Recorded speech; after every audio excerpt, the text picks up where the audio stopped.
The mainstream media is absolutely shocked that the Proud Boys and other Patriot militias are surging throughout the nation.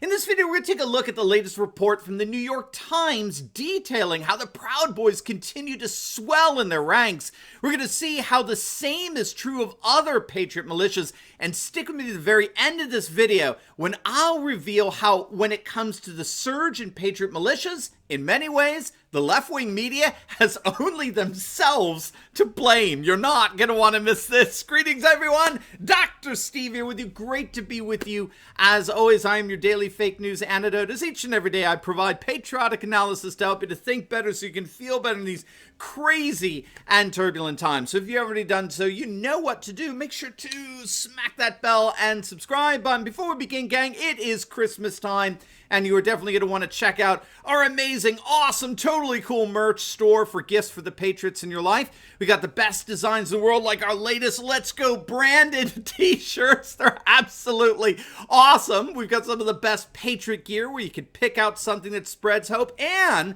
that supports my channel here at the very same time. So make sure to click on that link below. Get your Patriot merch today. The designs are punchy, they're fun, they're totally cool. They're the perfect Christmas gift for the Patriots in your life. But gang, they're not going to stick around for long. They are flying off the shelves. So click on that link in the description below right now to both support me and spread Patriot hope. Let's make this the most patriotic Christmas ever. All right, gang, let's dive right in here. The New York Times just published a fascinating piece on the ever-evolving nature of America's Patriot militias.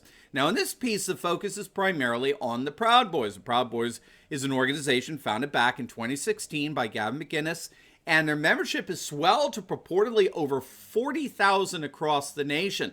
They've got chapters, as I understand it, in virtually every single state, and they were featured prominently in the first debate between President Trump and bumbling Biden, when Trump refused to denounce them and instead told them to, quote, stand back and stand by.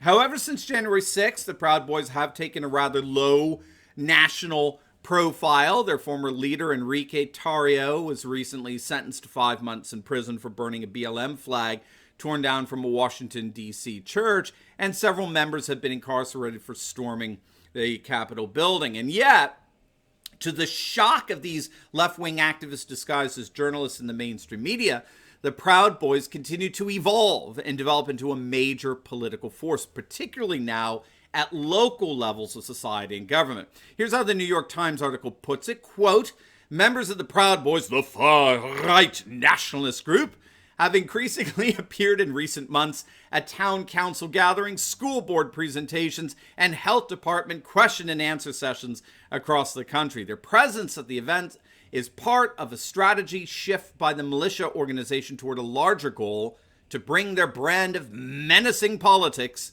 to the local level. For example, the Proud Boys have been a prominent presence at protests against mask and vax mandates. They've been at rallies in at least 5 states, from LA to Columbus, Ohio. They provide a form of security for the rallies' attendees, pushing back against counter-protesters and Antifa. They're appearing at school board meetings across the country to offer support and protection for parents who are pushing back against CRT. Moreover, according to the Times article, we're seeing a massive spike in online activity among the Proud Boys, particularly with regard to the encrypted messaging app Telegram. By the way, we're on Telegram. Check us out there. Rolling Stone magazine published a piece on this a few months back. Over the last year, dozens of new Telegram channels have emerged for local Proud Boys chapters in cities such as Seattle and Philadelphia. Those local Telegram groups have rapidly grown with a surge of online membership. Now, as the Rolling Stone article bears witness, the New York Times it ain't alone in recognizing the continued growth and the power and influence of the Proud Boys. The ultra-left-wing site Salon.com has featured a major article on the exploding political influence of the Proud Boys at local levels. NPR recently featured a piece detailing what they called a, quote, massive spike of Proud Boys activity, which means that the Proud Boys simply have not seen the kind of setback that many in the media had hoped would happen after January 6th. Instead, They are simply, quote, switching up their organizational style. Now they're organizing more at a local level. They're hosting local rallies, or they're joining into other rallies around political flashpoints like critical race theory or anti-masking. But here's the quote that I want to focus on here from NPR. Quote, "The profound shift of America's political right suggests that the group has found firm footing among a more mainstream audience, even with Trump out of office, and it won't be disappearing anytime soon." Now, that's some fascinating analysis in terms of understanding the Proud Boys in relation to a wider shift in American politics. And while the NPR analysis focuses on America's political right, I would argue it's a shift in our politics as a whole. As we argue every day in this channel, the nation as a whole is shifting right along with much of the world, precisely because, at least in part, because the radical policies of the left are working themselves out to their logical absurdities. It never ceases to amaze me how left-wing activists disguised as journalists at the New York Times and other mainstream media outlets, they just simply won't acknowledge, or they don't even fathom the notion, that their liberal worldview helps to foster and create patriot militias. Patriot militias in many ways are a direct outgrowth of left-wing Marxist ideologies and policies. For example, Patriot militias really came to the fore in terms of a viable and powerful national presence during the whole race riots a year ago last summer. You, of course, recall the embarrassing ways in which the mainstream media actually shilled for those destructive riots, as well as the utterly contemptible ways in which Democrat city councils and mayors deliberately abdicated their law enforcement responsibilities, like when the ultra-left Minneapolis City Council voted unanimously to disband the Minneapolis Police Department and replace it with some kind of nebulous community model, even though none of them were ever able to explain how precisely such a community model would work. But it didn't matter. Crime skyrocketed throughout Minneapolis. Things were so bad in this Democrat-run monopoly.